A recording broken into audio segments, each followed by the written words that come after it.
In just 2 years, the Romans had lost 3 major battles and more than 100,000 men at the hands of Hannibal.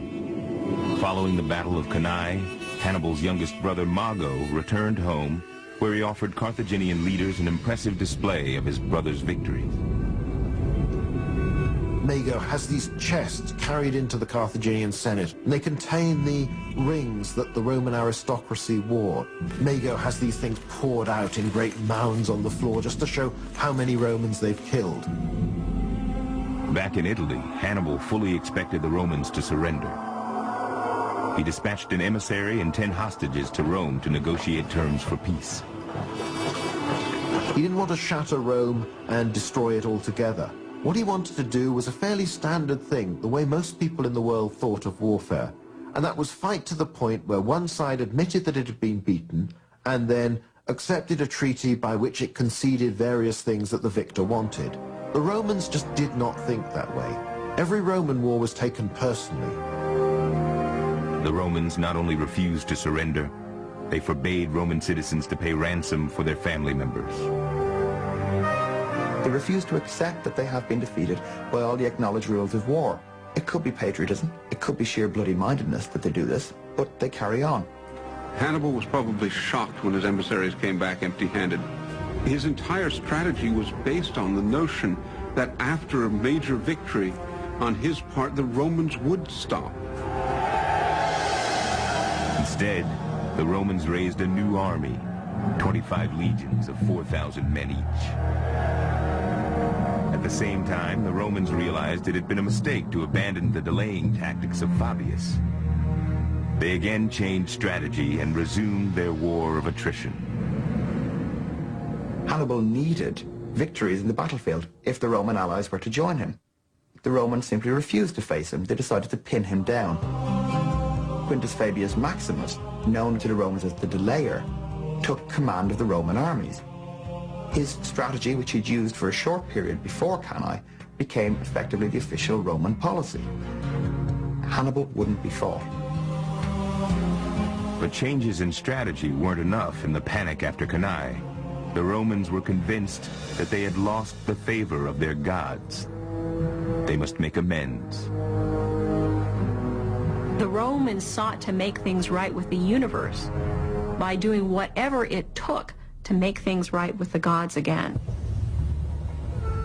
2 Vestals were accused of unchastity, and it was thought that this had somehow added to the failure at Cannae.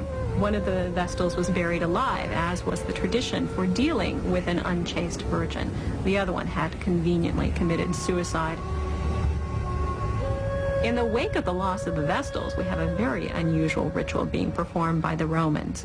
The sacrifice of 4 people by being buried alive to reestablish a good relationship with the gods.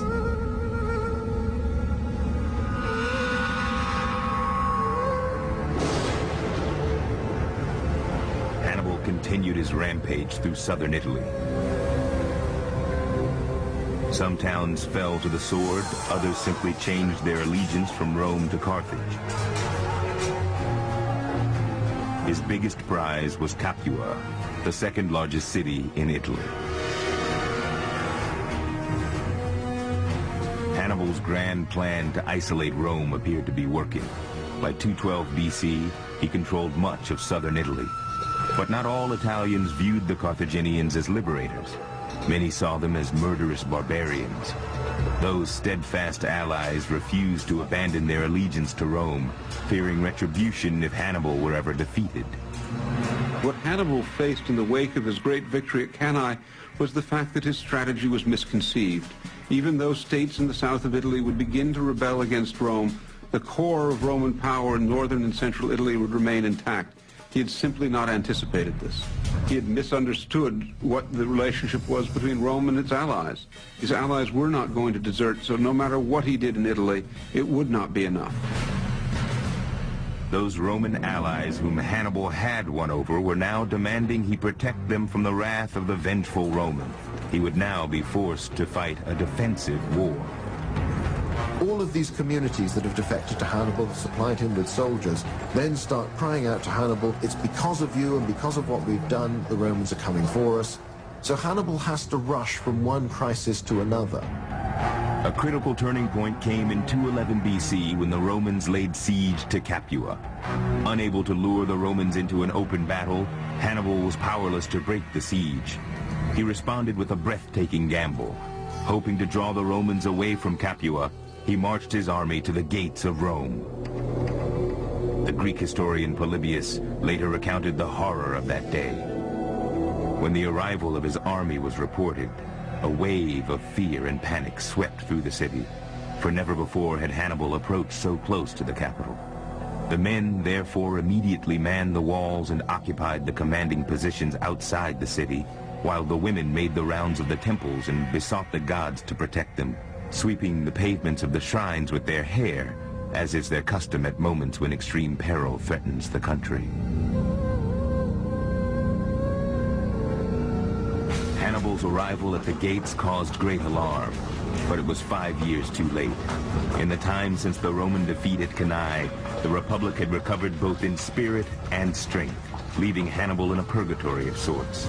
The Roman army could not forcibly remove him from the outskirts of the city, yet he lacked the equipment and manpower to lay siege to Rome.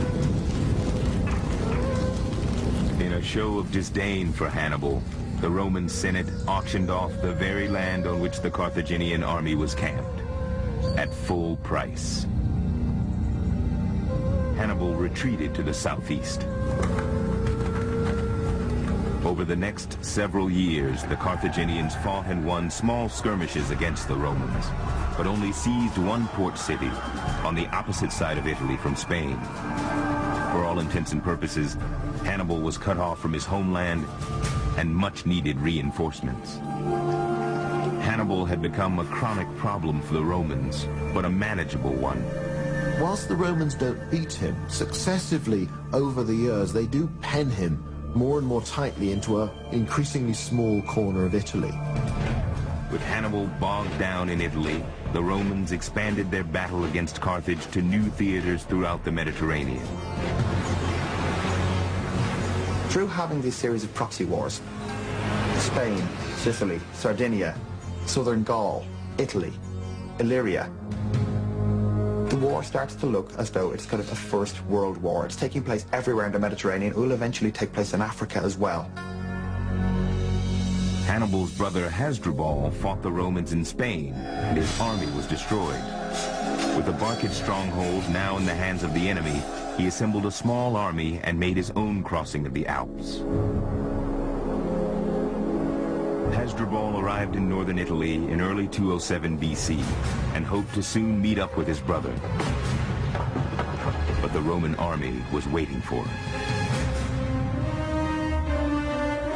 Hasdrubal's force is very quickly cornered by far superior Roman forces and is simply destroyed. It's cut to pieces in a very short time.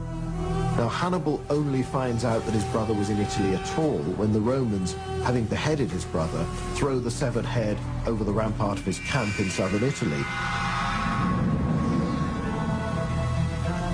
I think Hannibal was probably shocked by the treatment of his brother's corpse, but it must have brought it home to him that he had no hope of winning.